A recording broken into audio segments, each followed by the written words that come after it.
Ah, the bluff stage. There you go. Well, it's still one of my best memories for a number of reasons. But you know, it's very well explained in the book, I think.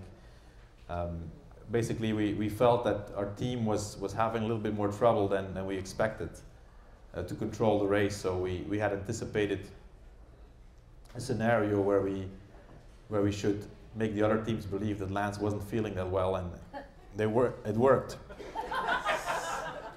And actually, Lance, in my opinion, that day he won an Oscar. But for me, the best memory is still, I mean, after the finish, because it was such a complex situation, and I remember during the stage, I mean, you know, everybody has TV in the car, you know, and so we're trying to, and also radio, the normal radio. And there's interviews on those radios, and we're basically scanning the radios to see what this director says to this radio station, and if somebody says something on TV, we're listening. And so they kind of stuck a microphone into my window and a camera on the second to last climb, asking me what was going on with Lance. And I thought by myself, you know what, if I say that I think he's really bad, nobody's going to believe me. So I kind of tried to moderate a little bit and say, you know, well, he's not looking like usual, but I think he will survive. And basically, you know, I didn't lie. But the image which is still with me is the face of Ulrich, the director, after the finish line. Because, you know, they believed so strongly that they were going to win the Tour that day, and that Lance was done, and it all changed at the bottom of Alpe d'Huez, and we lived like 5 kilometers from each other in Belgium, Ulrich, the director, and myself. So, and we had a good relationship, but on the road, of course, we were not friends. And when I remember that look on his face, I still see it in front of me. Did he ever say anything to you about that? The day after, but he said that he didn't believe that Lance was bad, but I don't understand why they did what they did. They just attacked and attacked and attacked. They did, yeah. Yes, sir. The question was about the rock racing team. Yeah.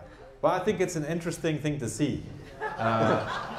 And I think what they did the first year, they definitely made some mistakes, but I think ultimately Michael Ball is going to understand the sport and know what he has to do, but you have to give him that. I mean, he came in and everybody was talking about him. Everybody knows who rock racing is, and now in the next few years they're definitely going to make some changes.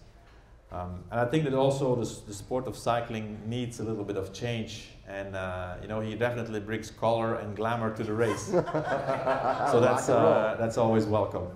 But I think he's a smart guy, and that ultimately he will figure out exactly what needs to be done. In the meantime, I think he's doing a great job for his brand and is definitely promoting his name.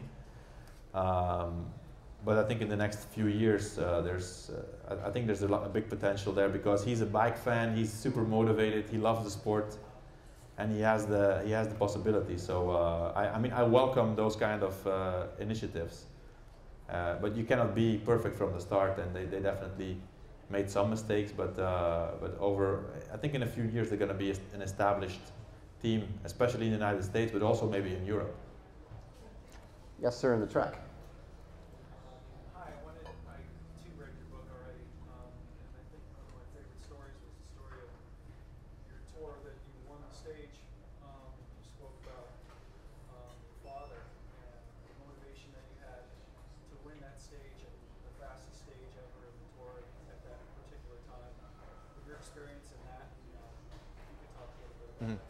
The question's about the stage that Johan won. It was the first stage I won in the Tour. I never won a stage. It was '93, and I remember, you know, when I started as a professional, I immediately figured out that winning the Tour for me was going to be almost impossible. And I also found out my first year that winning a stage was very difficult. So that was kind of that was kind of my goal. You know, winning a stage in the tour was kind of the thing I had in reach, but it was going to be very difficult to do. And it was my second Tour de France. No, my third Tour de France. I did it in '90 and in '91, and then in '92 I was injured. I didn't do it. And '93 was my third tour, and I was in great shape before the tour, and I had everything planned. You know, I had to ride in support for my team leaders back then, but I also wanted to win a stage. And about 5 weeks before the Tour de France, while I was preparing for the tour, I remember I got back from a training ride, and I had a message on my phone, and it was my sister, and I called her back immediately when I got home because I felt there was something which was not right. And she got on the phone, and she was crying, and she said that my father, he was 53 years old, and he was my biggest fan, and he was my mentor when I was a young rider, and he was giving me a lot of advice. And he had died on his bike of a heart attack. And that moment, my world really stopped. And I could not think about the tour, of course, and I could not think about riding my bike. And those 2 weeks after that were very difficult for me. But ultimately, you know, I decided that I was going to ask my director to select me for the tour, and that I was very motivated. And in my mind, I had only one goal, which I had to win a stage in honor of my father. And ultimately, I got into the situation that I was in a position to win. And I did an incredible ride. The last 20 kilometers of a flat stage, I was by myself with a big peloton behind me, about 20 or 30 seconds all the time. And I remember that those 20 kilometers of me being alone on the bike in the Tour de France was a very special moment. I didn't suffer. I remember I attacked, and I thought when I had 5 meters of advantage, I said, this is it, I'm gone, and I'm going to the finish. And I did. And it was something which was basically, for me, physically impossible, because I had to ride like 60 kilometers per hour to get there. And ultimately, I broke the speed record of the Tour de France history that stage.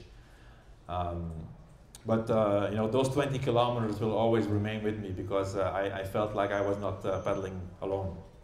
And still, as of today, I mean, the best moment in cycling for me, a lot better than my yellow jersey, and a lot better than the wins with Lance. It's something which is really part of me.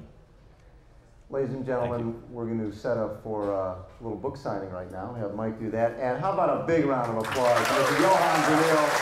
Thank you so much. Thank you very much, everybody.